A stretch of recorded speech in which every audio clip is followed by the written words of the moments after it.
Arus mudik dan balik lebaran 2025 di Pelabuhan Trisakti turun 7%. Kepala Badan Intelijen Negara resmikan gedung baru Mako Binda Kalimantan Selatan. RSUD Ansari Saleh Perdana gelar bakti sosial keratoplasti atau cangkok kornea mata.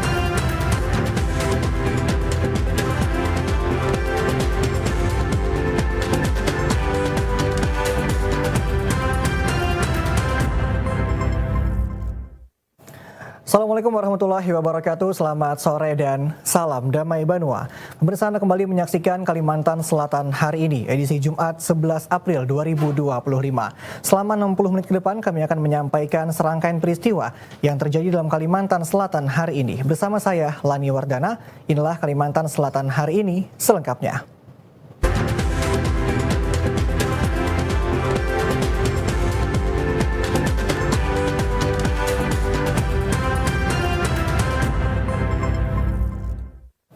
Mengawali informasi di Kalimantan Selatan hari ini, Saudara, arus mudik dan balik lebaran 2025 di Pelabuhan Trisakti Banjarmasin turun 7% dibandingkan dengan tahun sebelumnya.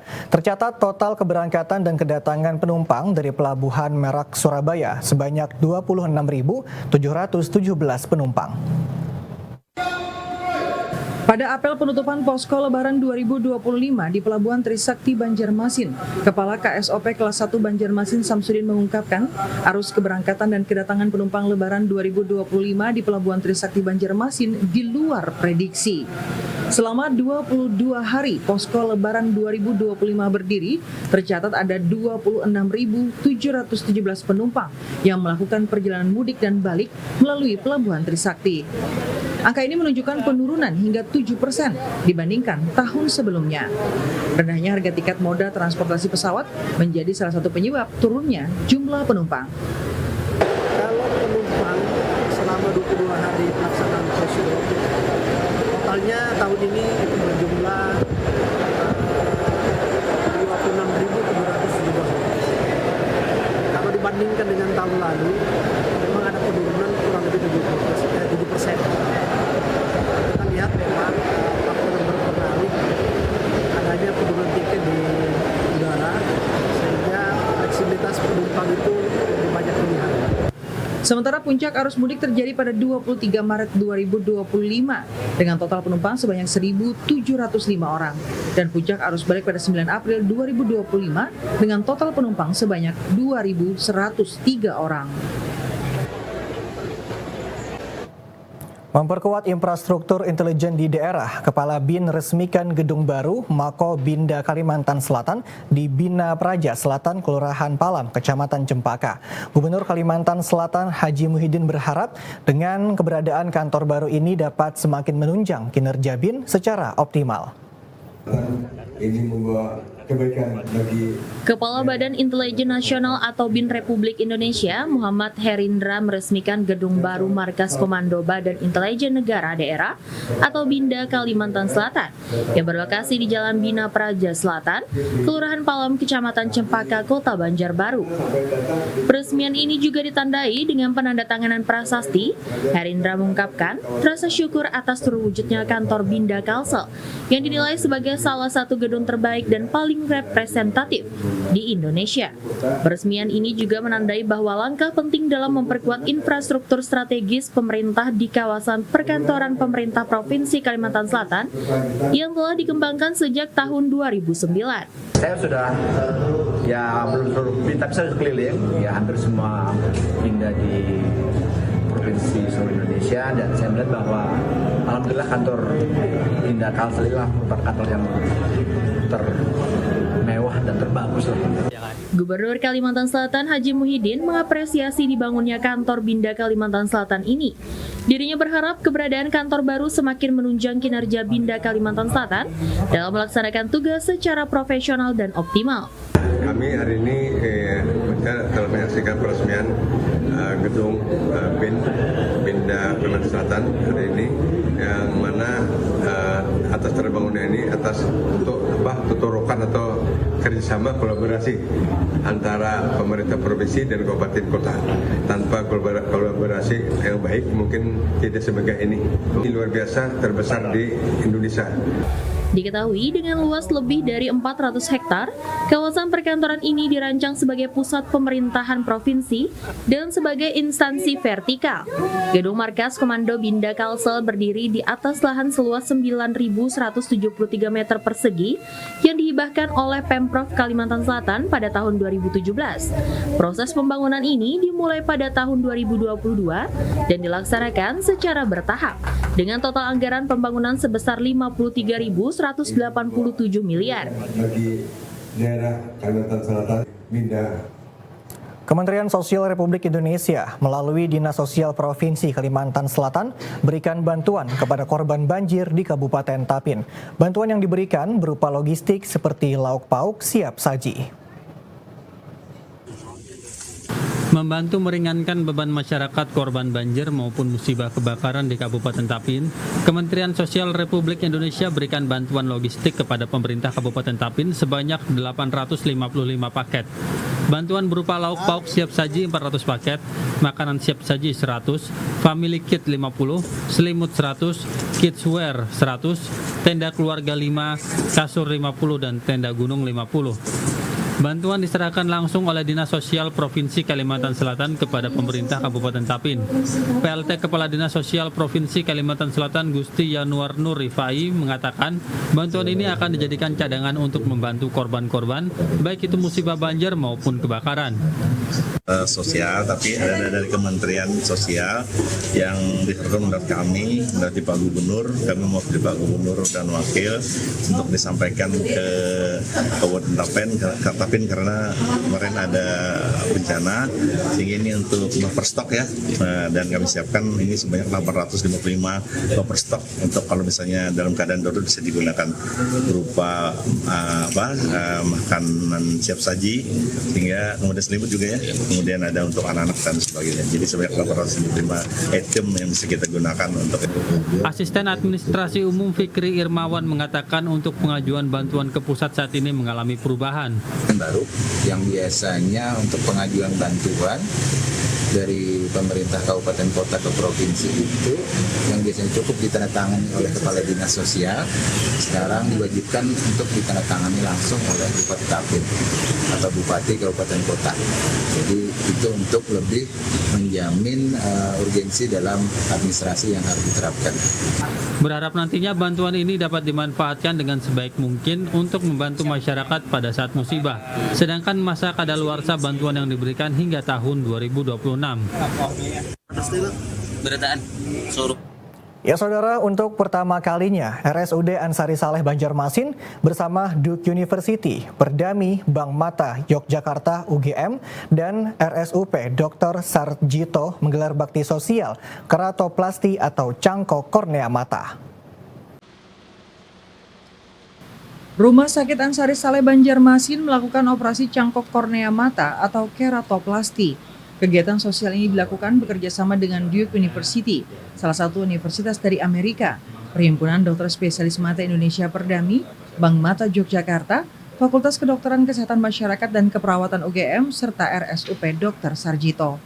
Menurut Direktur Rumah Sakit Umum Daerah Ansari Saleh Banjarmasin, Dr. Among Wibowo, operasi cangkok kornea mata ini dilakukan untuk pertama kalinya di Rumah Sakit Umum Daerah Ansari Saleh. Selain tim dokter dari mitra kolaborasi, juga melibatkan dokter spesialis mata yang ada di Ansari Saleh dan sejumlah rumah sakit di Kalimantan Selatan. Menurut Dr. Among, pemerintah Provinsi Kalimantan Selatan sangat mendukung kolaborasi bakti sosial ini. Ini adalah kerjasama antara FKUGM dan juga dengan Duke University Amerika Serikat. Jadi ada tim ahli dari Amerika Serikat yang hadir di Ansari Saleh ini untuk melaksanakan langsung pelaksanaan operasi hari ini. Jadi ada untuk lensanya, untuk korneanya itu bantuan dari Amerika Serikat. Sementara dokter spesialis mata Rumah Sakit Umum Daerah Ansari Saleh Banjarmasin, Dr. Pardawan mengatakan, operasi cangkok kornea mata ini memang masih sangat baru di Kalimantan Selatan, sehingga sosialisasi dan pemahaman sangat penting untuk mendukung donor kornea mata di daerah. Itu harapan kita seperti itu. Nah, selama ini kan kita karena ada gratis nih kan dibantu. Tapi nggak mungkin tiap saat seperti ini. Jadi kita berharap kita juga menghasilkan juga punya donor sendiri, yaitu harus ada bank mata. Karena secara SDM dokter-dokter kita sebenarnya bisa ya dok ya? Bisa. Kita tuh kesulitan semua dokter mata tuh bisa. Kenapa tidak melaksanakan? Karena tidak ada donornya. Sehingga saya selama di sini juga nggak pernah lagi melakukan itu karena nggak ada donornya. Sebelum dilakukan operasi cangkok kornea dengan bantuan bank mata, semua pasien sebelumnya dilakukan pemeriksaan, sehingga mereka yang menerima donor kornea benar-benar siap dan bisa dilakukan cangkok. Rumah pompa Sungai Belasung segera beroperasi. Informasi selengkapnya usai jeda, tetaplah bersama kami.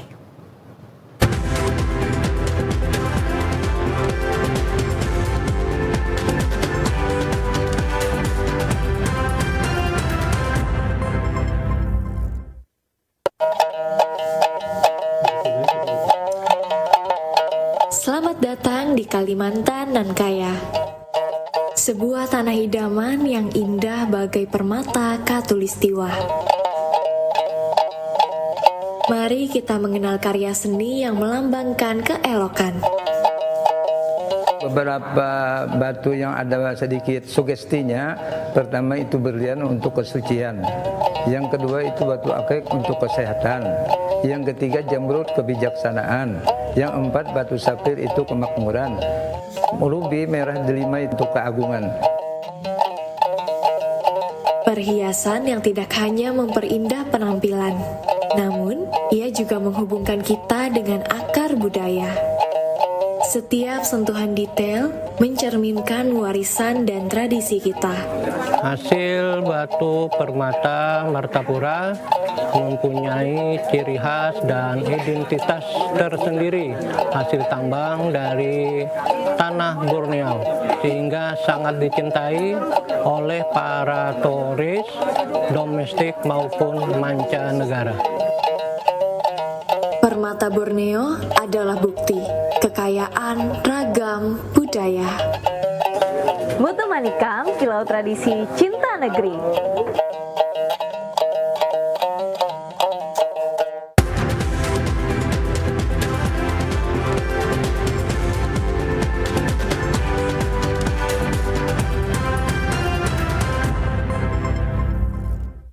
Terima kasih Anda masih bersama kami di Kalimantan Selatan hari ini. Saudara, insiden kecelakaan kembali terjadi di kawasan Liang Anggang, Kota Banjarbaru. Truk Fuso menabrak tiang listrik menyebabkan kendaraan berputar dan posisi kabin terjepit. Meski tidak ada korban jiwa, namun sopir truk sempat terjebak di dalam kabin. Satu unit truk Fuso mengalami insiden kecelakaan di kawasan Liang Anggang, Banjarbaru. Truk tersebut menabrak tiang listrik, menyebabkan kendaraan berputar dan posisi kabin terjepit. Akibatnya, sopir sempat terjebak di dalam kabin sebelum akhirnya berhasil dievakuasi oleh tim penyelamat, kemudian dievakuasi ke rumah sakit terdekat. Tidak ada korban jiwa dalam insiden ini. Ketua Pengayuhan Rescue Hendra mengatakan, truk tanpa muatan ini datang dari arah Simpang 4 Lik. Saat di lokasi kejadian, sopir terjepit dan berhasil diselamatkan. Kondisinya kayak apa? Kondisi terjepit tadi dan keadaan lemah lah. Untuk korban ada berapa orang? Korban 1 orang. Nah, kejadiannya tadi baru aja lah, hitungannya kan jamnya lupa lah. Itu yang terjadi dom truk Fuso. Menghantam apa itu? Tiang listrik ini posisinya. Sementara Kanit Gakum Satlantas Polres Banjarbaru Ibda Suyono mengatakan, untuk insiden kecelakaan di Jalan Trikora bermula ketika truk datang dari arah Simpang 4 Lik. Saat di lokasi truk seketika hilang kendali hingga menabrak tiang listrik yang mengakibatkan truk berputar dan sopir truk terjepit di kabin. Waktu itu melintas di Jalan Trikora, lepas kendali, habis itu menabrak tiang listrik, kemudian ada tiang telepon, terus terputar ya, terbalik karena tidak ada muatan, terbalik sama damnya itu. Pada saat terbalik itu menimpa lagi mobil R3, tapi untuk korban tidak ada. Dari kejadian ini, Satlantas Polres Banjarbaru mengimbau kepada pengguna angkutan agar selalu melakukan pengecekan secara rutin terhadap unitnya sebelum memulai perjalanan. Selain itu, kepada para sopir agar menjaga kesehatan dan memperbanyak istirahat ketika melakukan perjalanan jauh dan membawa angkutan. Rumah pompa Sungai Belasung Banjarmasin ditargetkan dapat beroperasi akhir April 2025. Hadirnya pompa Sungai Belasung ini menjadi salah satu solusi dari pemerintah Kota Banjarmasin atasi permasalahan banjir di Kota Banjarmasin. Inilah rumah pompa Sungai Belasung yang terletak persis di samping Balai Kota Banjarmasin. Rumah pompa ini menjadi salah satu solusi pemerintah Kota Banjarmasin untuk menangani permasalahan banjir yang kerap melanda Kota Banjarmasin, terutama di 3 kawasan sekitar Jalan Lambung Mangkurat, R. Suprapto, dan MT Haryono. Dengan daya hisap mencapai 1.000 liter per detik, rumah pompa ini diharapkan dapat menahan air pasang agar tak meluber ke jalan, serta mengalirkan air ke Sungai Martapura. Saat ini pemerintah Kota Banjarmasin telah menyelesaikan proses administrasi dengan pihak PLN dan ditargetkan dapat beroperasi pada akhir April 2025 mendatang. Memang itu memerlukan persiapan baik dari sisi kami, dari secara administrasi maupun juga dari PLN.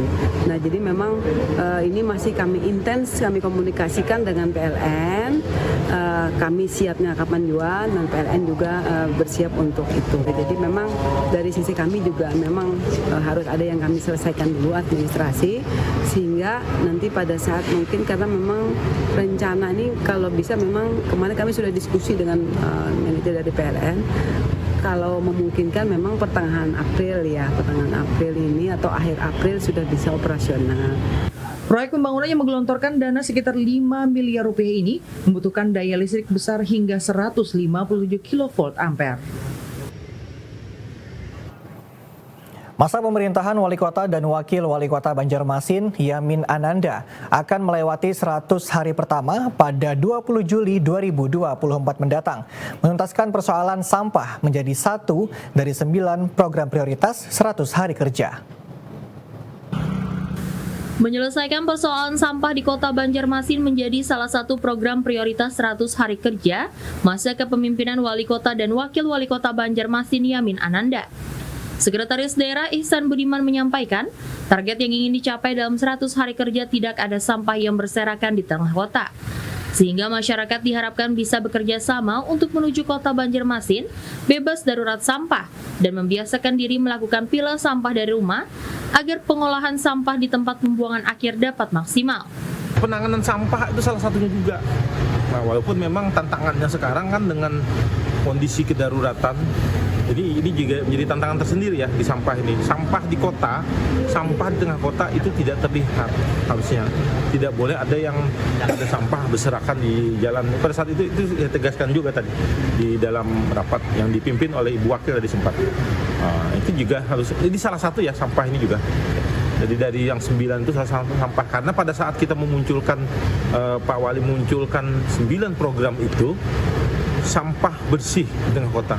Ternyata ada penutupan TPA Basireh. Nah ini yang jadi komplikasinya ya di sini. Masa kepemimpinan Wali Kota dan Wakil Wali Kota Banjarmasin, Yamin Ananda sendiri memiliki 9 program prioritas yang diharapkan dapat terselesaikan dalam 100 hari kerja.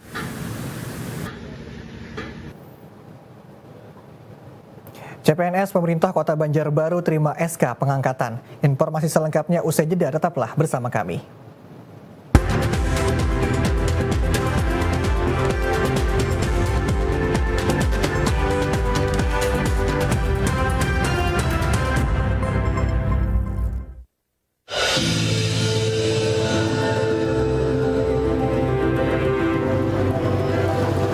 Mengenal orang Banjar tak harus mendatangi setiap sudutnya.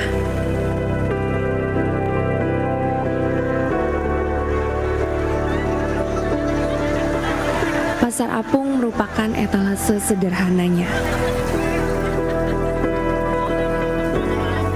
Menyusuri Pasar Apung Lok Baintan bukan saja tentang menikmati keunikan orang Banjar.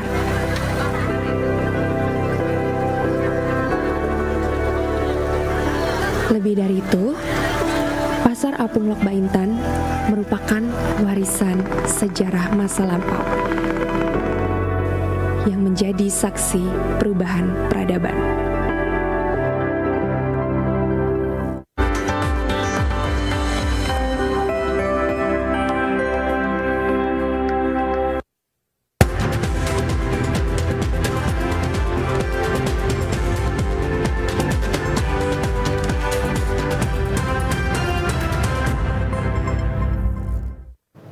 Anda masih bersama kami, saudara.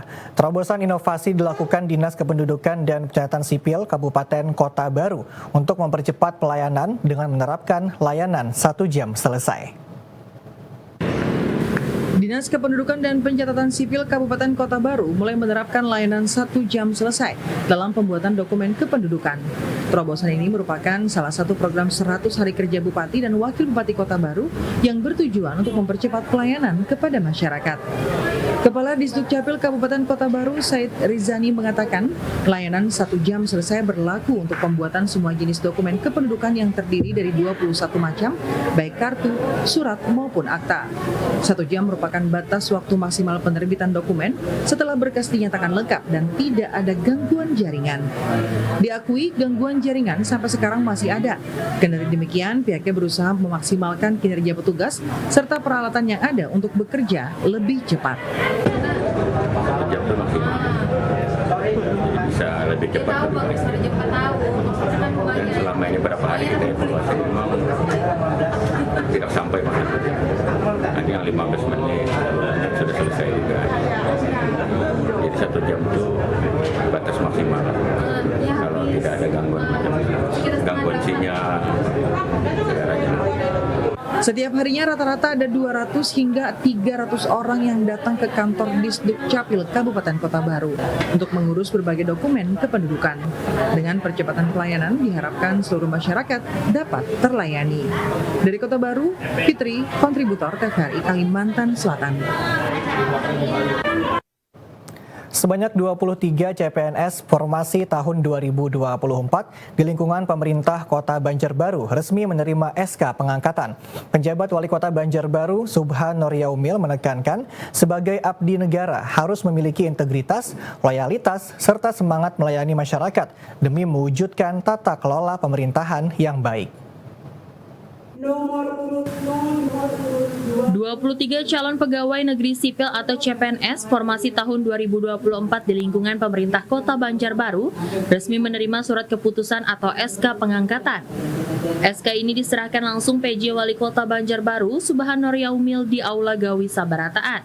Subhan mengungkapkan rasa syukur atas terlaksananya penyerahan SK CPNS ini. Dirinya mengingatkan bahwa para CPNS kini telah terikat dengan tugas, kewajiban, dan larangan, sebagaimana tertuang dalam PP nomor 53 tahun 2010 tentang disiplin pegawai negeri sipil. Subhan pun menekankan pentingnya sebagai abdi negara dan abdi masyarakat harus memiliki integritas, loyalitas, serta semangat melayani masyarakat demi mewujudkan tata kelola pemerintahan yang baik. Harapannya dengan tenaga yang baru ini paling tidak membantu SKPD dalam rangka pencapaian program SKPD tersebut. Ini paling tidak dapat memenuhi kekurangan ASN yang ada di lingkup pemerintah Kota Banjarbaru. Subhan berpesan agar para CPNS segera beradaptasi di unit kerja masing-masing, memahami tugas pokok serta fungsinya, agar dapat melaksanakan tugas dan amanah dengan benar serta penuh tanggung jawab. Pemerintah Kota Banjarmasin menggelar seleksi pasukan pengibar bendera pusaka Paskibraka Kota Banjarmasin tahun 2025.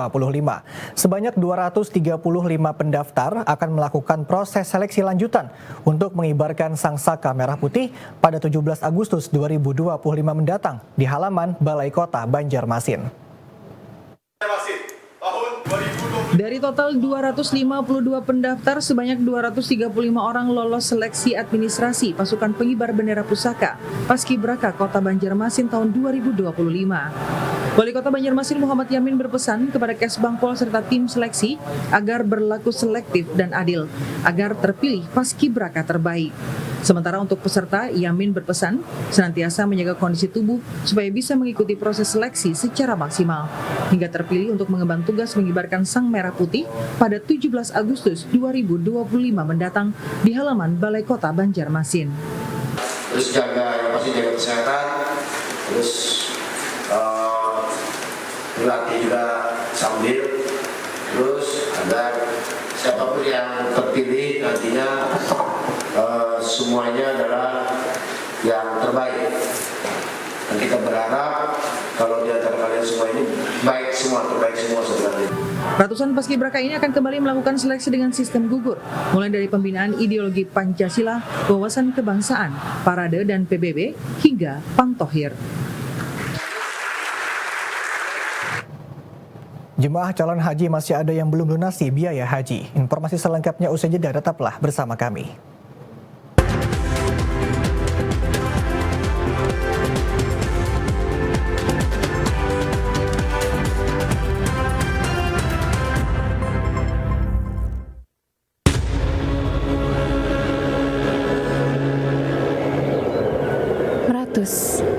Sejak lama menjadi atap dan ubin bagi mereka, suku Dayak Meratus. Kekayaannya menjadi harta yang tak terhingga, yang menjadi warisan dari generasi ke generasi.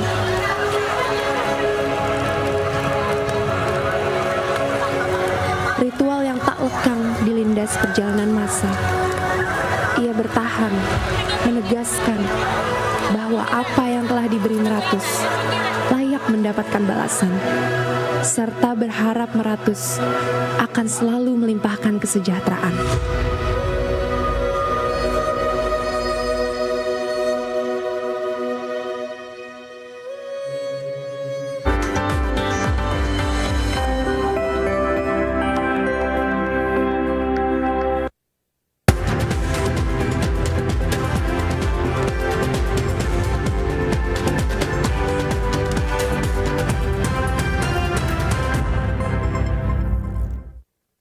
Terima kasih Anda masih bersama kami di Kalimantan Selatan hari ini. Pemirsa, sebulan menjelang keberangkatan jemaah calon haji tahun 2025, ternyata masih ada jemaah calon haji yang belum melunasi biaya haji.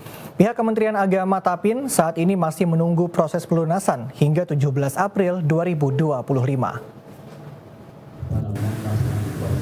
Jamaah calon haji asal Kabupaten Tapin yang tergabung dalam kloter 7 akan berangkat pada tanggal 16 Mei 2025.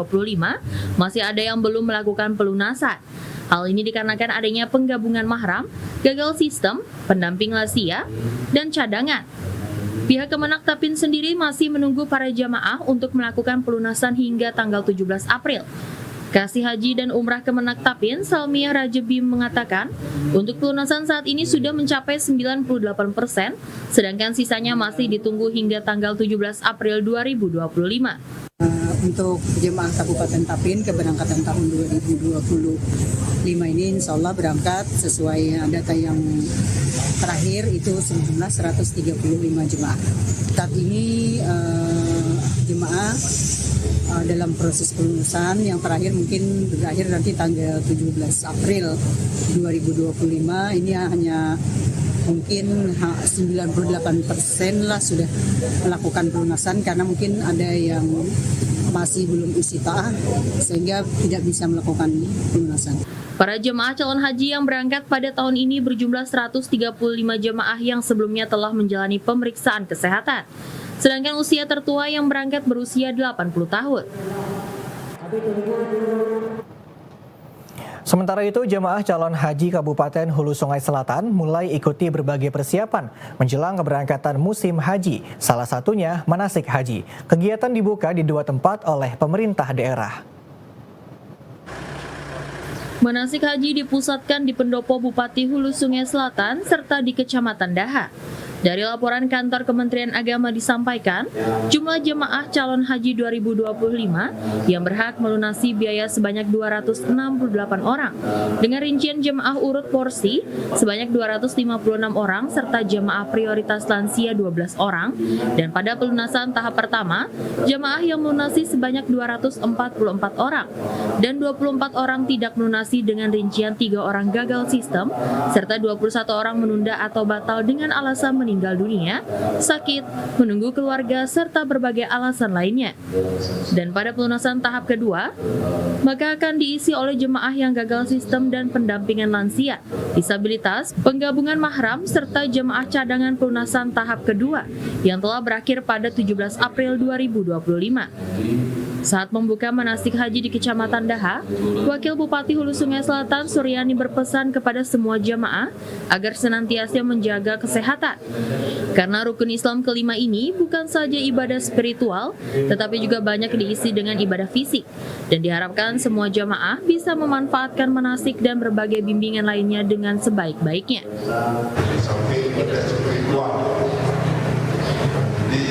Harus mempersiapkan kesehatannya. Itu perlu, jadi harus dipersiapkan fisik dan kesehatannya. Untuk menjaga kesehatan mulai sekarang sudah bahwa tadi kawan yang bergaul dengan apa-apa benar dan dijaga kesehatan. Kalau pagi-pagi, jalan pagi, jadi harus bisa menuju persiapkan kita selama 40 hari di Mekah dan Madinah itu suci. Karena ibadah itu adalah kumpul seluruh dunia. Musim Haji 1446 Hijriah, jemaah calon haji Kabupaten Hulu Sungai Selatan yang akan berangkat sebanyak 278 orang dengan perkiraan tambahan cadangan sebanyak 6 orang dan akan terbagi dalam 2 kloter keberangkatan. Iwan Sanusi, TVRI, Kalimantan Selatan. 163 jemaah calon haji Banjarbaru ikuti manasik haji. Jemaah calon haji mengaku telah mempersiapkan diri secara matang menjelang keberangkatan. Sebanyak 163 jamaah calon haji asal Kota Banjarbaru mengikuti manasik haji sebagai persiapan memahami tata cara ibadah haji sebelum diberangkatkan ke Tanah Suci. 163 calon haji ini sebelumnya telah melakukan pelunasan dan terdaftar sebagai calon haji tahun 2025. Bimbingan manasik haji dinilai penting bagi jamaah calon haji untuk mempersiapkan dalam memahami tata cara pelaksanaan ibadah haji, sekaligus mempersiapkan diri secara mental, fisik, dan spiritual sebelum berangkat ke Tanah Suci. Kepala Kantor Kementerian Agama Kota Banjarbaru, Mukhlis Ridani, mengatakan ada 163 jamaah calon haji yang telah melakukan pelunasan atau memenuhi kuota untuk Kota Banjarbaru. Rata-rata usia calon haji berkisar 54 tahun dengan usia termuda 20 tahun dan tertua 81 tahun dengan 3 orang calon haji prioritas. Nah, di Kota Banjarbaru ini yang sudah lunas, yang memenuhi yang masuk kuota itu sebanyak 163 orang. Dengan rincian dari Banjarbaru Selatan 39 orang, Banjarbaru Utara 59 orang, kemudian Cepaka 29 orang, dan Landasan Ulin gabung ini dengan Lianganggang 36 orang. Kemudian jumlah laki-laki itu 69 orang, yang perempuan 94 orang. Yang termuda berusia 20 tahun, yang tertua berusia 81 tahun. Jadi usia rata-rata adalah 54 tahun. Sementara calon jamaah haji Muhammad Fajrin Divani mengatakan setelah mendaftar pada tahun 2011 lalu, ia akhirnya berangkat pada tahun ini. Berbagai persiapan dilakukan bersama sang istri dari mempelajari tata cara pelaksanaan ibadah haji hingga persiapan fisik rutin dilakukannya. Perasaan syukur alhamdulillah, ini sudah menunggu sekitar, saya daftar September 2011 baru bisa berangkat tahun ini. Insya Allah tahun ini lah. Oh, saya berangkat dengan istri saya. Persiapan khususnya yang paling kita persiapan fisik lah, salah satunya olahraga lah. Terus ikuti kegiatan seperti manasik kayak gini kan. Kemenak Kota Banjarbaru mengharapkan kepada jemaah calon haji agar selalu menjaga kesehatan, menjaga kekompakan, serta menjaga nama baik daerah selama berada di Arab Saudi. Menjadi jamaah haji yang mandiri, disiplin, dan mampu melaksanakan seluruh rangkaian ibadah dengan tertib dan khusyuk. Pemirsa, kami akan kembali dengan informasi menarik lainnya. Tetaplah bersama kami di Kalimantan Selatan hari ini.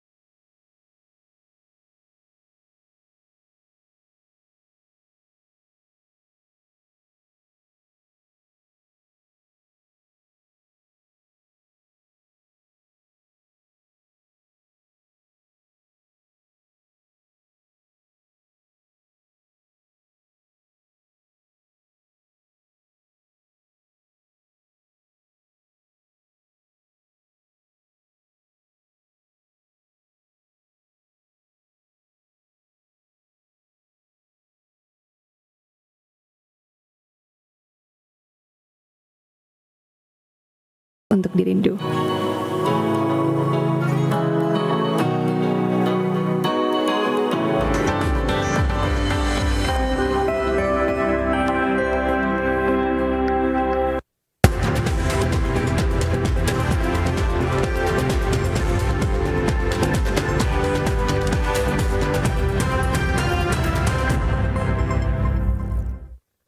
Terima kasih Anda masih bersama kami di Kalimantan Selatan hari ini. Pemirsa, hadapi pemungutan suara ulang pada 19 April mendatang. Sebanyak 403 pengawas tempat pemungutan suara dilantik dan diaktifkan kembali. Bawaslu tekankan koordinasi dan fungsi pencegahan. Ratusan pengawas tempat pemungutan suara resmi dilantik dan diaktifkan untuk menghadapi pelaksanaan pemungutan suara ulang Pilwali Banjarbaru. Total ada 403 pengawas TPS dengan rincian 67 orang proses pergantian antar waktu karena pengawas TPS sebelumnya tidak lagi bersedia bertugas dan sisanya merupakan pengawas TPS yang bertugas pada Pilkada 2024 lalu. Ketua Bawaslu Banjarbaru Nur Ihsan meminta kepada pengawas TPS agar menjalankan tugas fungsi dan kewajiban sesuai dengan peraturan perundang-undangan pada pelaksanaan PSU Pilwali Banjarbaru. Ayo kita penekanannya kita akan meminta kepada para PTPS untuk melakukan tugas, fungsi dan kewajibannya sesuai dengan peraturan dan perundang-undangan dan juga selalu berkoordinasi dengan pimpinan selevel di atas dia, misalnya PTPS kepada PKD, PKD kepada Panwascam dan Panwascam kepada Bawaslu Kota Banjarbaru. Tetap selalu solid dan koordinasi. Selain melantik dan mengaktifkan kembali, Bawaslu juga melakukan bimbingan teknis pengawasan kepada para pengawas TPS dalam menghadapi pemungutan suara ulang 19 April mendatang. Masa kerja pengawas TPS ini akan berlangsung selama 1 bulan pasca dilantik dan diaktifkan kembali. Sementara itu, menghadapi pemungutan suara ulang Pilwali Banjarbaru, Komisi Pemilihan Umum meminta diberikan waktu, khususnya bagi para pekerja untuk dapat berpartisipasi mencoblos pada 19 April mendatang. KPU mengharapkan tidak ada warga Banjarbaru yang tidak menyalurkan hak suaranya. Komisi Pemilihan Umum Provinsi Kalimantan Selatan meminta seluruh masyarakat Kota Banjarbaru untuk menyalurkan hak suaranya pada pemungutan suara ulang 19 April mendatang untuk memaksimalkan partisipasi pemilih. KPU juga berkoordinasi kepada pemerintah Kota Banjarbaru untuk membuat surat edaran agar seluruh pegawai pemerintahan dapat datang ke tempat pemungutan suara 19 April 2025. Selain itu, KPU juga meminta agar perusahaan-perusahaan di Kota Banjarbaru memberikan waktu kepada karyawannya untuk datang ke tempat pemungutan suara. Anggota KPU Kalimantan Selatan Fahmi Failasopa mengatakan pihaknya telah meminta Pemko Banjarbaru untuk membuatkan surat edaran agar seluruh pegawai bisa menyalurkan hak suaranya ke tempat pemungutan suara pada PSU 19 April. Di samping itu juga, KPU meminta agar perusahaan meminta waktu kepada karyawannya untuk mencoblos. Jadi tadi kita setelah pada saat melakukan audiensi dengan Pak PJ Wali Kota, kami juga meminta dukungan dari pemerintah kota dengan menerbitkan surat edaran kepada seluruh masyarakat Banjarbaru, termasuk juga private sector yang ada di Kota Banjarbaru mungkin bisa libur juga untuk bekerja sehingga bisa menggunakan hak pilihnya ke TPS pada hari Sabtu 19 April. Mudah-mudahan dengan warga Banjarbaru ini memiliki kesadaran terhadap hak konstitusinya sehingga walaupun itu merupakan hari libur, hari Jumat itu ada kenaikan Isa Al-Masih ya kalau nggak salah ya. Kemudian Sabtu itu adalah weekend, kemudian Minggu juga ada hari Minggu libur. Mudah-mudahan dengan sosialisasi yang gencar, kami pikir 19 April itu bisa dimanfaatkan masyarakat dan warga untuk datang ke TPS. KPU mengharapkan tidak ada warga yang golput hanya lantaran tak bisa datang ke TPS berkaitan pekerjaan. Diketahui pemungutan suara ulang untuk Pilwali Banjarbaru menerapkan mekanisme pemilihan satu pasangan calon melawan kota kosong. Satu kolom mencantumkan foto pasangan calon nomor urut 1 Erna Lisa Halabi dan Wartono, serta kolom kosong yang tidak bergambar. Menjelang pelaksanaan pemungutan suara ulang, Bawaslu temukan pelanggaran di media sosial. Bawaslu terus melakukan penelusuran dan juga menekankan kepada seluruh pihak untuk menjaga kondusivitas jelang pemungutan suara ulang. Badan Pengawas Pemilu Kota Banjarbaru menemukan sejumlah pelanggaran di media sosial. Dugaan pelanggaran yang ditemukan Bawaslu berupa ajakan mendukung salah satu peserta pemungutan suara ulang Pilwali Banjarbaru. Sedangkan peraturan dalam pemungutan suara ulang ini melarang adanya kampanye maupun mengajak memilih salah satu peserta pemungutan suara ulang dalam bentuk apapun baik berupa selebaran, spanduk maupun melalui media sosial.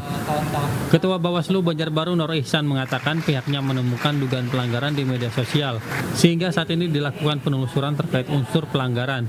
Selain temuan di media sosial, Bawaslu juga mendapati laporan warga. Namun setelah ditelusuri, kegiatan yang dilaporkan merupakan kegiatan rutin yang dilakukan setiap tahunnya yang dilakukan terlapor. Kalau pelanggaran sih kita ada beberapa laporan dan juga temuan. Itu kalau temuan itu ada di medsos, tapi di medsos itu sekarang lagi tahap penelusuran oleh kawan-kawan penanganan pelanggaran. Tapi ada juga laporan via chat kemarin tanggal 18 dan tanggal 25 yang mana di sana itu ada yang melaporkan adanya pembagian sembako dan juga money politik. Tapi setelah kita telusuri ke lapangan, ternyata itu bukan money politik ataupun pemberian sembako itu bukan terhadap kegiatan kampanye. Itu adalah rutinitas, ternyata setiap tahun dia melakukan pembagian THR. Dalam pelaksanaan pemungutan suara ulang Pilwali Banjarbaru, Bawaslu mengingatkan warga agar tetap menjaga kondusivitas Kota Banjarbaru. Selain itu, dalam pemungutan suara ulang ini tidak diperbolehkan melakukan kampanye dalam bentuk apapun. Jika kedapatan, maka akan dilakukan penindakan sesuai mekanisme pelanggaran pemilihan. Pemirsa, setelah ini kami akan kembali dengan informasi menarik lainnya. Tetaplah bersama kami.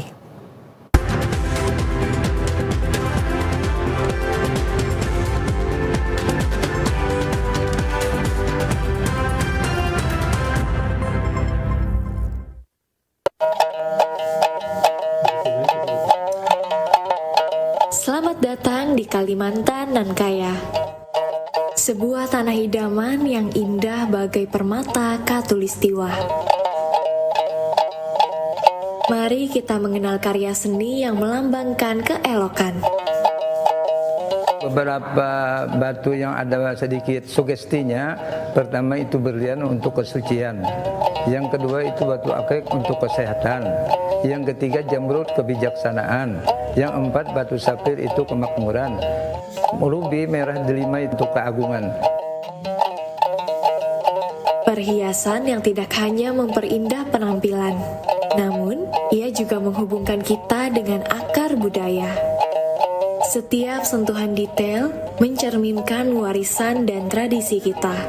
Hasil batu permata Martapura mempunyai ciri khas dan identitas tersendiri, hasil tambang dari tanah Borneo, sehingga sangat dicintai oleh para turis domestik maupun mancanegara. Permata Borneo adalah bukti kekayaan ragam budaya. Mutu Manikam, Kilau Tradisi Cinta Negeri.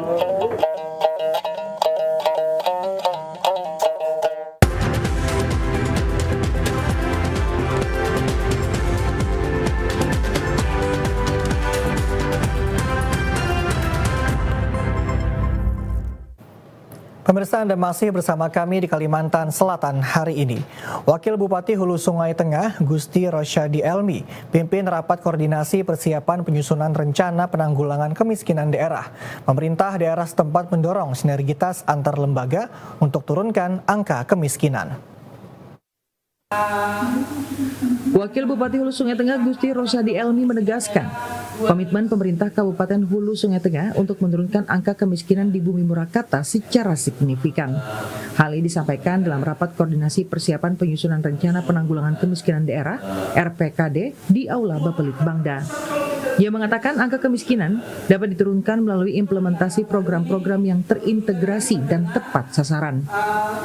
Wakil Bupati Gusti Rosyadi Elmi meminta RPKD yang akan disusun tidak hanya sekedar dokumen administratif, melainkan sebuah peta jalan strategis yang harus didasarkan pada data yang akurat, melibatkan partisipasi aktif dari seluruh pemangku kepentingan, dan memastikan setiap program yang dirancang benar-benar menyentuh kebutuhan masyarakat yang rentan. Lebih lanjut, Gusti Rosadi Elmi menyebut kemiskinan adalah tantangan bersama yang harus dihadapi dengan kolaborasi. Komitmen nyata dari seluruh elemen masyarakat dan pemerintah. Pihaknya berharap rapat koordinasi ini menjadi langkah awal yang strategis dalam mewujudkan visi daerah Hulu Sungai Tengah yang lebih sejahtera. Ahmad Rizky, kontributor TVRI Kalimantan Selatan. Sementara itu, pemerintah Kabupaten Tapin menggelar rapat koordinasi penetapan Desa Peningkatan Kualitas Keluarga tahun 2025. Pemerintah daerah tetapkan Desa Kambang Habang Baru sebagai Desa Peningkatan Kualitas Keluarga tahun 2025. Desa Kambang Habang Baru ditetapkan sebagai Desa Program Peningkatan Kualitas Keluarga tahun 2025. Ada beberapa faktor ditetapkannya Desa Kambang Habang Baru sebagai desa PK2D, yakni kondisi desanya yang terletak terpencil jauh dari kecamatan dan juga untuk meningkatkan kesejahteraan masyarakat di desa. Sehingga dengan ditetapkannya Desa Gunung Batu sebagai desa PK2D, diharapkan setelah kegiatan nantinya desa ini dapat berkembang dan mandiri seperti desa-desa lainnya yang ada di Kabupaten Tapin. Asisten Administrasi Umum Fikri Irmawan meminta kepada semua pihak agar dapat bersama-sama menjadi Desa Kambang Habang Baru, menjadi desa yang maju dan mandiri. Disepakati dalam rapat, yang pertama terkait fasilitas. Terkait fasilitas di desa juga sudah mulai mencukupi. Kemudian yang kedua kontur alam. Lagi ke depan kita kan juga istilahnya terkait dengan cuaca sekarang dalam nanti pada saat penilaian kualitas keluarga juga terkait dengan ketahanan pangan lokal desa. Kami yakin untuk daerah desa yang terpilih, khususnya Desa Kambang Habang Baru, mereka sudah terbiasa dalam menyiapkan ketahanan pangan lokal desanya. Jadi mudah-mudahan itu akan jadi salah satu prospek keunggulan. Ketua PKK Tapin Faridah mengatakan ditetapkannya Desa Kambang Habang Baru dalam program ini setelah melakukan beberapa pertimbangan dan rapat dengan seluruh pihak terkait. Hasil rapat hari ini kami menetapkan Desa Kambang Habang yang terpilih untuk mengikuti lomba peningkatan kualitas keluarga. Harapannya kepada Desa Kambang Habang bisa memberikan yang terbaik dan jangan jadikan itu sebagai ajang kontes untuk mendapatkan juara satu, tapi lebih kepada untuk kesejahteraan yang berkelanjutan. Nantinya selama program ini semua organisasi perangkat daerah akan memberikan pembinaan kepada masyarakat, baik itu pengetahuan, keterampilan hingga usaha-usaha untuk meningkatkan kesejahteraan masyarakat desa. Kodim 1002 Hulu Sungai Tengah menggelar rapat koordinasi TNI Manunggal Membangun Desa atau TMMD ke-124 tahun 2025. TMMD di Kabupaten Hulu Sungai Tengah akan dilaksanakan di Desa Pengambau Hilir Luar, Kecamatan Haruyan. Program TMMD ke-124 di Kabupaten Hulu Sungai Tengah dipastikan bakal dilaksanakan di Desa Pengambau Hilir Luar, Kecamatan Haruyan. Hal ini disampaikan Dandim 1002 Hulu Sungai Tengah, Letkol Infanteri Ferry Perbawa dalam rakor persiapan TMMD di Aula Makodim setempat. Dandim menjelaskan akan ada dua jenis kegiatan utama, yaitu sasaran fisik dan non-fisik. Untuk sasaran fisik, beberapa pembangunan yang direncanakan diantaranya pengerasan jalan sepanjang 1030 meter dengan lebar 3 meter, rehabilitasi 2 unit rumah tidak layak huni, dan rehabilitasi musola. Sedangkan untuk kegiatan non-fisik berupa penyuluhan di berbagai bidang, seperti penyuluhan kesehatan, penyuluhan pertanian, penyuluhan hukum, penyuluhan tentang bahaya narkoba, dan penyuluhan UMKM. Sementara itu, Camat Haruyan Azhari berterima kasih kepada Kodim 1002 Hulu Sungai Tengah dan pemerintah daerah yang akan melakukan pembangunan wilayah Kecamatan Haruyan. Ia menilai TMMD merupakan wujud sinergi positif antara TNI dan pemerintah daerah dalam mempercepat pembangunan. Di samping itu, agenda rakor ini turut dihadiri perwakilan unsur Porkopimda, perwakilan SKPD, dan tokoh masyarakat Kecamatan Haruyan dan Desa Pengambau Hilir Luar. Ahmad Rizky, kontributor TVRI Kalimantan Selatan. Pemirsa, setelah ini kami akan menyampaikan informasi tentang lalu lintas. Tetaplah bersama kami.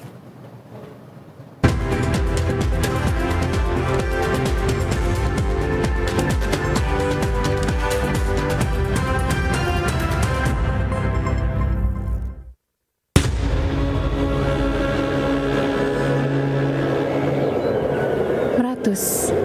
Sejak lama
Pemirsa, berikut kita ikuti laporan informasi lalu lintas dari 13 kabupaten kota di Kalimantan Selatan. Kerjasama TVRI dengan Direktorat Lalu Lintas Polda Kalimantan Selatan. Dan laporan hari ini akan disampaikan oleh Bribda Rakhil Kanitati Hafizah dari Satlantas Polres Tapin. Baik, terima kasih. Dengan saya Bribda Rakhil dari Satuan Lalu Lintas Polres Tapin akan menginformasikan situasi arus lalu lintas di wilayah Kabupaten Tapin. Tepatnya saya berada di Bundaran Surangpitu pada hari Jumat tanggal 11 April 2025. Dapat kita lihat pantauan arus lalu lintas terpantau ramai lancar, didominasi dengan kendaraan roda 2 maupun roda 4. Kami juga menginformasikan untuk laka lantas di wilayah Kabupaten Tapin dalam waktu 1 minggu terakhir ada satu kejadian yang mengakibatkan luka ringan. Dan kami juga memprediksikan pada pukul 16.00 waktu Indonesia Tengah akan terjadi perpadatan arus lalu lintas dikarenakan jam pulang kerja. Demikian yang dapat saya laporkan. Polantas Benua, presisi, modern, cepat, dan bersahabat. Pemirsa, berikut perakiraan cuaca esok hari Sabtu 12 April 2025. Informasinya akan disampaikan oleh perakirawan Bayu Kencana dari Stasiun Meteorologi Samsudinor, Banjarmasin. Halo Sobat Cuaca, jumpa lagi dalam tayangan update perakiraan cuaca wilayah Kalimantan Selatan yang berlaku untuk hari Sabtu 12 April 2025 bersama saya Bayu Kencana, perakirawan BMKG Samsudinor, Banjarmasin. Sobat Cuaca, berdasarkan perakiraan dinamika atmosfer terkini terdapat tekanan rendah di Laut Timur.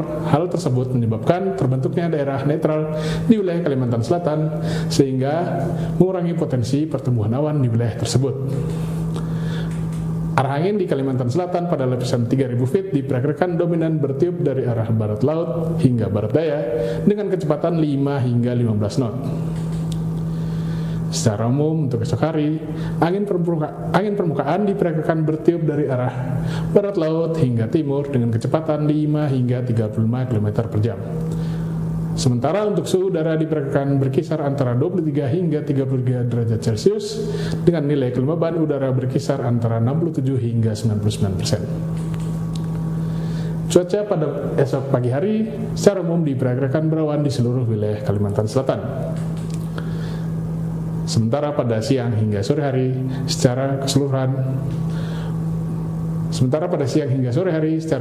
diperkirakan hujan ringan dan berpotensi hujan yang dapat disertai kilat atau petir dan angin kencang di wilayah Kabupaten Tanah Bumbu. Pada malam hari, secara umum diperkirakan berawan di seluruh wilayah di Kalimantan Selatan.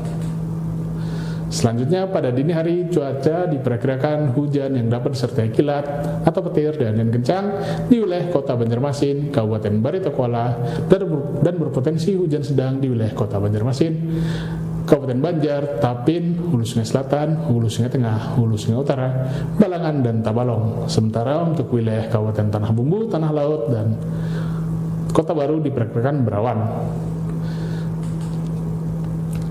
Selanjutnya untuk informasi perakiraan tinggi gelombang untuk esok hari wilayah perairan Banjarmasin, Tanah Laut, dan Tanah Bumbu, tinggi gelombang berkisar antara 0,5 hingga 1,25 meter.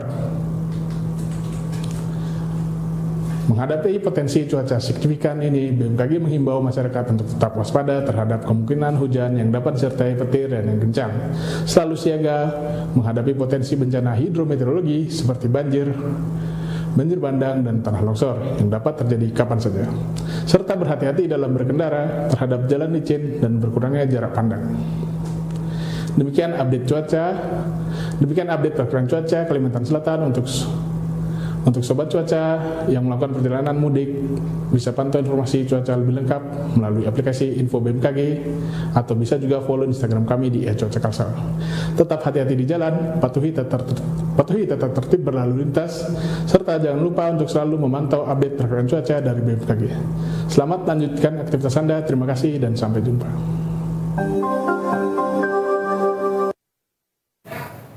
Pemirsa, informasi tadi sekaligus menutup perjumpaan kita pada Kalimantan Selatan hari ini.